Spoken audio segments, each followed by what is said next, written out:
Hello, welcome back to FreightWaves Now. This is your first shipper update this morning, brought to you by Anthony Smith and the dude, my friend. I love to get back in the saddle with you, man. It's been far too long. Especially on Christmas Day. Especially on Christmas Day. And speaking of Christmas Day, that means it's Thursday, and that means we have initial jobs claims, but it's like dessert, and we're going to wait for it a little bit because we have another release that we're going into, and that's going to be personal consumption expenditures, which is a fancy way of saying consumer spending. And what we saw in the latest consumer spending number was that there was a slight bump up, but there's a little bit of easing going on right now. So if you look at the latest number, it just came out. We're looking at consumer purchasing index showing that there was a bump up of 0.6%. 0.6. Now, looking at that number, that slight edge up, shows that not that there was a lot more purchases happening, but inflation built up quite a bit.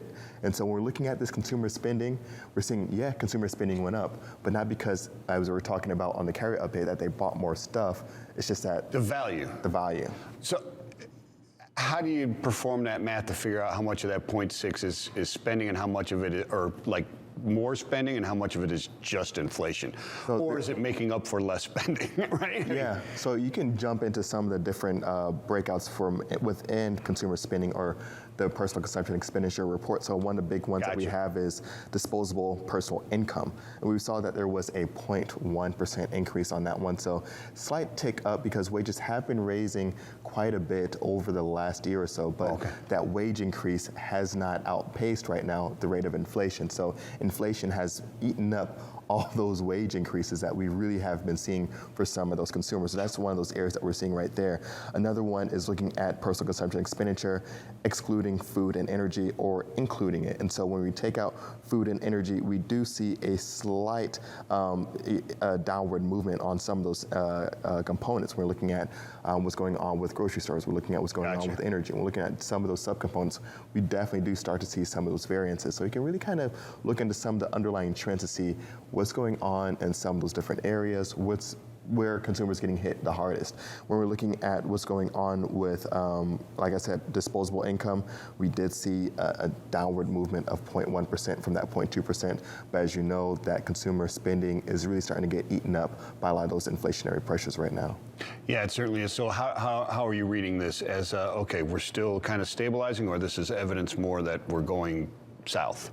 I think when we're looking at this, of course, we have to look at what's going on with durable goods. We have the durable goods chart here as well. And so the way I look at it is in the orange line, we have our van outbound volume index, and in the blue line, we have personal consumption expenditures, consumer spending on durable goods.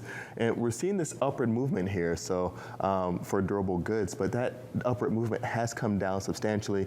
We saw a 9.6% increase over here on the last month, according to the Sonar data chart. So that's month over month, 9.6 up. That's month over month. But one of the things that we're going to be watching closely for is this to come down, because we're talking about just in the carrier update. This is monthly data here. We're looking at what's going on with the van volumes that can really show how much is actually moving throughout the country. And so when we're looking at those volumes, my anticipation, I'm already looking forward to the next game. I'm doing my Bill Belichick here, on to the next week, on to the next release. I'm already looking at the next release just because there's been so much downward movement in volumes over the last month and a half. I mean, this is really telling to exactly what you've said before, and we've discussed this many times. The van vote V, or van outbound tender volumes, it leads this, and it shows it pretty clear. You can see it in all the changes. Even the last uptick that you see there, that 9.6 increase was already there in the van. Right? So looking at this and looking at the van, you're expecting a dip. Exactly, expecting a dip. And any upward pressure isn't going to come from actual goods moving throughout the economy. But right now, it's going to be coming from those inflationary pressures right now that we would see from personal consumption expenditures for these durable goods. Gotcha.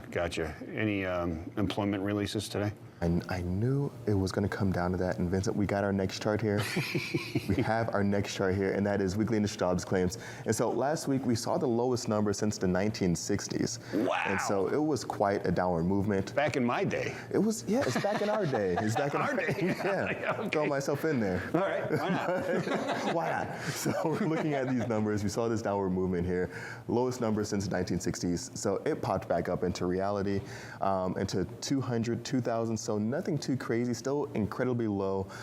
So I was looking for any kind of crazy revisions. It's still below that 200,000 mark. So below 200, is that like suspiciously low to you? It is. It is. So now we're getting back into the yellow-red on the opposite side. No, I mean, it would be yellow-red if it was over 250. I know, but when it starts going down, do you start getting suspicious? Yeah, it gets suspicious. It gets a little bit suspicious. I'm like saying, what's going on here? Is there going to be a revision coming along? So Yeah. There was a slight revision, but nothing too crazy. Gotcha. Still seeing us at an incredibly low rate. So we're still green. Still green. All right, that's good. Hey, we'll jump back into this again with you a little bit later, my friend. It's nice to see you again. Always interesting and always very, very informative. Right now, I'm going to toss it over to Kaylee Nix and Thomas Wasson for Loaded and Rolling.